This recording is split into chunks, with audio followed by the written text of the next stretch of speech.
लाल भडक, झणझणीत आणि जबरदस्त अशी आज बनवूया आपण घरची खास अशी कांद्याची चटणी।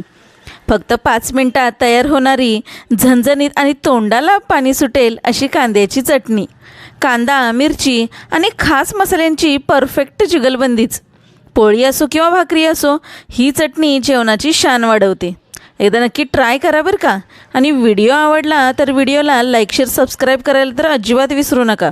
कारण चटणी जशी बनवली आपण, घरी तुमच्याकडे भाजी नसेल किंवा आहे भाजी पण आवडत नसेल खायला, तर तुम्ही ही चटणी पटापट बनवून खाऊ शकता आणि 2 घास तुम्ही जास्तीचेच खाणार। एवढी छान, झणझणीत आणि एकदम परफेक्ट अशी आपली कांद्याची चटणी बनते। त्यामुळे ही रेसिपी नक्की पहा। त्यासाठी आपण इथं एक मोठा कांदा घेतला आहे। कांद्याचे एकदम बारीक तुकडे करून घ्यायचे। आपल्याला ना खूप मोठा कांदा ठेवायचा नाही आहे, आणि जर तुम्हाला मोठा कांदा खायला आवडत असेल तर तुम्ही मोठा कांदासुद्धा ठेवू शकताय। एकदम बारीक कांद्याचे तुकडे करून घेतलेत। त्यानंतर एक मिरची बारीक चिरून घेतलेली आहे, एकदम बारीक चिरून घ्यायची। आणि त्यानंतर आपण यामध्ये घालणार आहे कोथिंबीर। कोथिंबीर भरपूर सारी घालायची आहे, जी आपण धुवून वगैरे ठेवूया बाजूला, कारण जेव्हा आपण घालणार आहे ना त्यावेळेसच ती ताजी ताजी ह्याच्यामध्ये चिरून घालायची। लसणाच्या 10-15 पाकळ्या घेतलेल्या आहेत, त्या आपण छान अशा बारीक ठेचून घ्यायचं आहे, जसं आपण भाजीसाठी लसूण ठेचतो ना तसंच। आता कांदा घेतला आहे, त्यामध्ये मिरची घातली, ठेचलेला लसूण घातला आहे, 2 चमचे शेंगदाण्याचं कूट, चिरलेली कोथिंबीर, हळद घातले, पुन्हा धने पावडर, जिरे पावडर घातले आणि आमचूर पावडरसुद्धा थोडीशी घातली। लाल तिखट 1 चमचा घातले आणि तीळ 1 चमचा घातलेले। चवीनुसार मीठ घालून घ्यायचं आणि वरून थोडासा लिंबू पिळून घ्यायचं आहे। मस्त चटपटीत चव यामुळे लागणार आहे।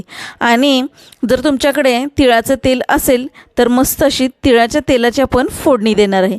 जर हे तेल नसेल ना तर तुम्ही आहे हे आपल्या घरी जी खातो आपण ते तेल वापरलं ना तरीसुद्धा चालेल। मस्त अशी फोडणी करून घेतली आपण आणि आता थोडंसं गार होऊन द्यायचं आणि मस्त मिक्स करून घ्यायचं आहे। एक नंबर अशी चटणी लागते। तुम्हाला जर काही खावंसं वाटत नसेल किंवा जर भाजी आवडीची नसेल तर तुम्ही ही 5 मिनिटात चटणी बनवून तयार करू शकताय आणि भाकरीसोबत तर एक नंबरच लागते। ज्याला असं चटपटीत खायला आवडतं ना त्या व्यक्तीला ही चटणी तर नक्की आवडणार आहे। त्यामुळे जर तुमचं कोणी चटपटीत खाणारी घरची असतील मंडळी, त्यांना तुम्ही ही कांद्याची चटणी एकदा नक्की ट्राय करा, कारण त्यांना खूप आवडेल आणि लागते एवढी भन्नाट की ना की रोज रोज तुमच्या घरी ही चटणीची डिमांड असणार आहे बघा।